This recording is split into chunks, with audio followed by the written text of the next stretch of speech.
નમસ્કાર. ક્યારેય વિચાર્યું છે કે આપણે જે મસ્ત મજાનું ભોજન ખાઈએ છીએ એ શરીરમાં ગયા પછી એનું થાય છે શું? આજે છે ને આપણે બસ એ જ ગજબની સફર પર નીકળવાના છીએ. ખોરાકના એક કોડિયાથી લઈને એમાંથી એનર્જી બને ત્યાં સુધીની, અને ખાલી મનુષ્યમાં જ નહીં, આખા પ્રાણી જગતમાં. તો ચાલો એકદમ મૂળભૂત સવાલથી જ શરૂઆત કરીએ. આપણે જે કંઈ પણ ખાઈએ છીએ, પછી એ રોટલી હોય કે કોઈ ફળ, એ ખરેખર શરીરમાં જઈને કરે છે શું? આ કોઈ જાદુ નથી હો, પણ જીવન માટે સૌથી જરૂરી જૈવિક પ્રક્રિયાઓમાંની એક છે. ચાલો આ આખા રહસ્યને સમજવા માટે સૌથી પહેલાં એ સમજવું પડશે કે આપણને પોષણની જરૂરત શા માટે પડે છે. મતલબ જીવતા રહેવા માટે આટલું બધું જરૂરી કેમ છે? આને છે ને એકદમ સરળ રીતે સમજીએ. ધારો કે તમારી પાસે લેગોનું એક મોટું જટિલ મોડેલ છે. શું તમે એને સીધું વાપરી શકો? ના, બિલકુલ નહીં. બસ આવું જ કંઈક આપણા ખોરાકનું છે. આપણે જે કાર્બોહાઈડ્રેટ્સ, પ્રોટીન અને ચરબી ખાઈએ છીએ એ પેલા મોટા લેગો મોડેલ જેવા જ છે. આપણું શરીર એને એઝ ઇટ ઇઝ વાપરી જ ના શકે. એને પહેલાં ગ્લુકોઝ કે એમિનો એસિડ જેવા નાના સરળ બ્લોક્સમાં તોડવું જ પડે. અને આ જટિલ પદાર્થોને સરળ અને વાપરી શકાય તેવા સ્વરૂપમાં ફેરવવાની જે પ્રક્રિયા છે ને, એને જ કહેવાય છે પાચન.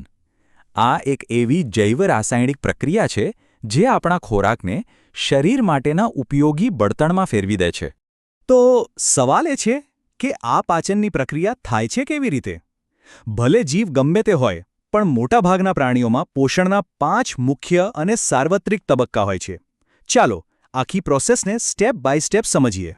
જુઓ, આખી સફર શરૂ થાય છે અંતઃગ્રહણથી, એટલે કે ખોરાકને શરીરમાં લેવાથી. પછી આવે છે પાચન, જ્યાં ખોરાકને નાના કણોમાં તોડવામાં આવે છે. ત્રીજું અને સૌથી અગત્યનું સ્ટેપ છે શોષણ, જ્યાં એ બધા જ પોષક તત્વો લોહીમાં ભળી જાય છે. ત્યાર પછી સ્વાંગીકરણની પ્રક્રિયામાં શરીર આ તત્વોનો ઉપયોગ કરે છે એનર્જી અને વૃદ્ધિ માટે. અને છેલ્લે જે કંઈ પણ નકામો કચરો બચે એ મળોત્સર્જન દ્વારા શરીરમાંથી બહાર ફેંકાઈ જાય છે. બસ આટલું જ. ચાલો હવે આ 5 તબક્કાઓને આપણા પોતાના શરીરના ઉદાહરણથી સમજીએ. એકદમ નજીકથી જોઈએ કે આપણા પાચનતંત્રની અંદર ખોરાકના એક કોડિયાની સફર કેવી હોય છે. આપણો જે પાચનતંત્ર છે ને, એ હકીકતમાં એક લાંબી સળંગ નળી જેવો છે, જેને પાચન નળી કહેવાય છે. એ મોંથી શરૂ થઈને મળદ્વાર પર પૂરી થાય છે. આપણે એને એક સ્પેશિયલ ડિસએસેમ્બલી લાઇન જેવી ગણી શકીએ, જ્યાં ખોરાકને સ્ટેપ બાય સ્ટેપ તોડવામાં આવે છે. પણ આખી પ્રોસેસમાં કેટલાક ખાસ મદદગાર પણ છે. જેમ કે લાળગ્રંથિમાંથી લાળ રસ નીકળે, યકૃતમાંથી પિત્તરસ બને જે ચરબીને તોડવાનો એક્સપર્ટ છે, અને સ્વાદુપિંડમાંથી શક્તિશાળી સ્વાદુરસ બને. સાચું કહું તો આ રસોઈયાઓ વગર તો પાચન શક્ય જ નથી. તો સફરનું પહેલું સ્ટેશન છે આપણું મોં. અહીં દાંત ખોરાકને મિકેનિકલી તોડે છે, પણ અસલી જાદુ તો લાળમાં રહેલો એમાઇલેઝ નામનો ઉત્સેચક કરે છે. હવે આ ઉત્સેચકો એટલે શું? એવા નાના પ્રોટીન જે રાસાયણિક પ્રક્રિયાને ફાસ્ટ કરી દે, જાણે કે અણુઓને કાપતી નાની કાતર. અહીં આ કાતર કાર્બોહાઈડ્રેટ્સનું પાચન શરૂ કરી દે. પછી ખોરાક અન્નનળીમાંથી સરકીને પહોંચે છે જઠરમાં.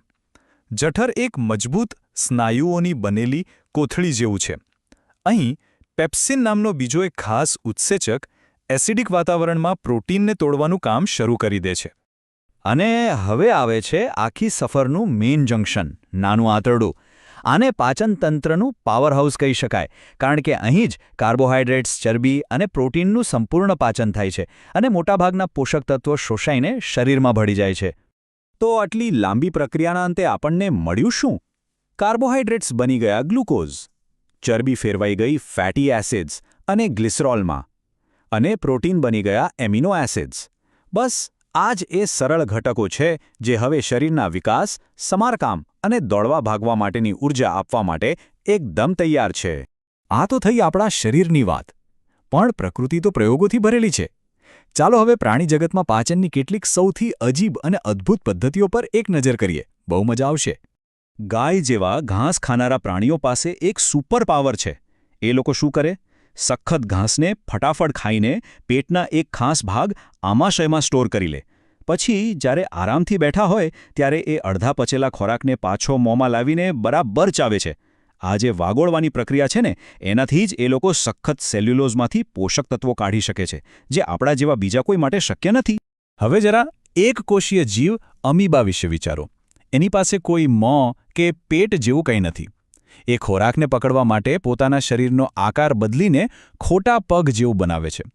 ખોરાકને ચારે બાજુથી ઘેરી લે છે અને તેને અન્નધાનીમાં કેદ કરી લે છે, જ્યાં તેનું પાચન થાય છે. આને કહેવાય ઓછામાં ઓછા સાધનો સાથે મહત્તમ કામ. અને હવે સાંભળો એકદમ ચોંકાવનારી વાત. સ્ટારફિશ એટલે કે તારા માછલી જ્યારે કોઈ કડક છીપવાળા જીવનો શિકાર કરે તો એ શું કરે છે ખબર છે? એ પોતાનું પેટ જ મોંમાંથી બહાર કાઢે છે.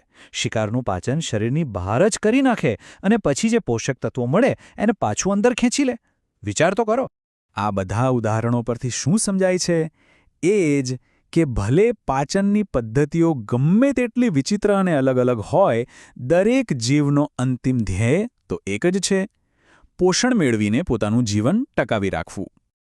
આ તો આપણે માત્ર થોડાક જ ઉદાહરણો જોયા, પણ આ આપણને વિચારવા પર મજબૂર કરે છે કે ઊંડા સમુદ્રથી લઈને ગાઢ જંગલો સુધી પ્રકૃતિમાં જીવન ટકાવી રાખવા માટે પાચનની હજુ કેટલીય અદ્ભુત અને અજાણી રીતો છુપાયેલી હશે, ખરું ને?